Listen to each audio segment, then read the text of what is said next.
दोस्तों, आज सवाल ये नहीं है कि अमेरिका और चीन दुश्मन है या नहीं। आज सवाल सिर्फ एक है कि क्या अमेरिका अपने ही दोस्तों का दुश्मन बन चुका है। दोस्तों, इतिहास में साम्राज्य तब नहीं गिरते जब दुश्मन सामने आ जाते हैं।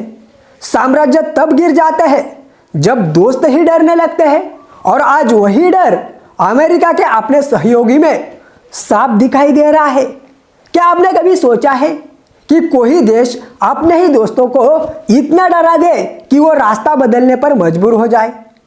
डोनाल्ड ट्रंप जिस तरह से नाटो देशों के साथ पेश आ रहे हैं, ग्रीनलैंड को खुलेआम कब्जाने की बातें कर रहे हैं, उसने यूरोप को ही नहीं बल्कि कनाडा को भी अंदर से हिला दिया है। ग्रीनलैंड को लेकर शोर मच रहा है, वो असल में जमीन का नहीं नियत का मामला है। तो सवाल ये है कि अगर आज ग्रीनलैंड लिया जा सकता है तो कल अगला कौन होगा। ग्रीनलैंड असली लक्ष्य नहीं दोस्तों, ग्रीनलैंड सिर्फ एक टेस्ट है। और इस टेस्ट के बाद जिस देश का नाम सबसे ज्यादा लिया गया है वो है कनाडा। ट्रंप पहले भी कई बार कह चुके हैं कि कनाडा अमेरिका का 51वां राज्य होना चाहिए। अब दोस्तों जरा सोचिए, जब कोई देश आपके अस्तित्व पर ही मजाक करने लगे तो क्या आप उसे हल्के में ले सकते हैं। क्या किसी देश की संप्रभुता पर मजाक करना आने वाले खतरे का संकेत नहीं होता। और यही संकेत कनाडा ने पढ़ लिया और इसी वजह से करीब 10 साल बाद कनाडा का प्रधानमंत्री चीन जाकर पहुंचता है। और वही चीन जिस पर इसी कनाडा ने अमेरिका के कहने पर 100% टैरिफ लगाया था। जो देश कल तक चीन से डराया जा रहा था, और वही देश आज चीन की तरफ क्यों देख रहा है। कनाडा को लगता था कि वो अमेरिका का दोस्त है, लेकिन अमेरिका को लगता था कि कनाडा तो पहले से ही हमारा हिस्सा है। और यहीं पर दोस्ती और दबदबे के बीच की रेखा खत्म हो जाती है।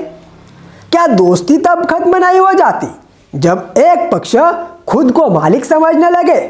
मार्क कार्नी समझ जाते हैं कि अगर अब स्टैंड नहीं लिया गया तो कल कनाडा सिर्फ नक्शे में देश रह जाएगा, फैसलों में नहीं। चीन पहुंचते ही रेड कारपेट में स्वागत होता है और मुलाकात होती है झाओ लेजी से, जिन्हें शी जिनपिंग के बाद चीन का सबसे बड़ा ताकतवर नेता माना जाता है। क्या इतनी बड़ी मुलाकात सिर्फ व्यापार के लिए होती है या इसके पीछे कोई और बड़ा संदेश होता है। अब आते हैं असली खेल पर, व्यापार। चीन की इलेक्ट्रिक व्हीकल पर 100% टैरिफ हटाकर लगभग 5% कर दिया जाता है। मार्च महीने से दोनों देशों के बीच लगभग टैरिफ फ्री ट्रेड की स्थिति बन जाती है। और जब कोई देश अचानक अपने दरवाजे खोल देता है तो क्या वो सिर्फ व्यापार कर रहा होता है या सुरक्षा भी खरीद रहा होता है। तो इसका सीधा असर अमेरिका की कंपनियों पर पड़ता है, खासकर टेस्ला और फोर्ड पर। अब कनाडा में सस्ती चीनी इलेक्ट्रिक कारें होंगी और अमेरिका कंपनियां पीछे छूट जाएंगी। क्या यह सिर्फ व्यापारिक नुकसान है या अमेरिका की ताकत में दरार की शुरुआत। लेकिन सबसे खतरनाक मोड़ तब आ जाता है जब मार्क कार्नी चीन में कहते हैं कनाडा और चीन को नए वर्ल्ड ऑर्डर में साथ चलना चाहिए।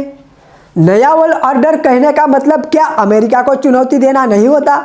और यही बात अमेरिका को चुभती है, क्योंकि अमेरिका खुद को उस व्यवस्था के शीर्ष पर मानता है। और जब ट्रंप से पूछा जाता है कि कनाडा ने चीन से डील क्यों की, तो ट्रंप कहते हैं दैट्स ओके। क्या किसी सुपर पावर का यह कहना कि मुझे फर्क नहीं पड़ता, यह सबसे खतरनाक संकेत नहीं है। क्योंकि जब फर्क पड़ना बंद हो जाता है तब देश नए रास्ते खोजते हैं।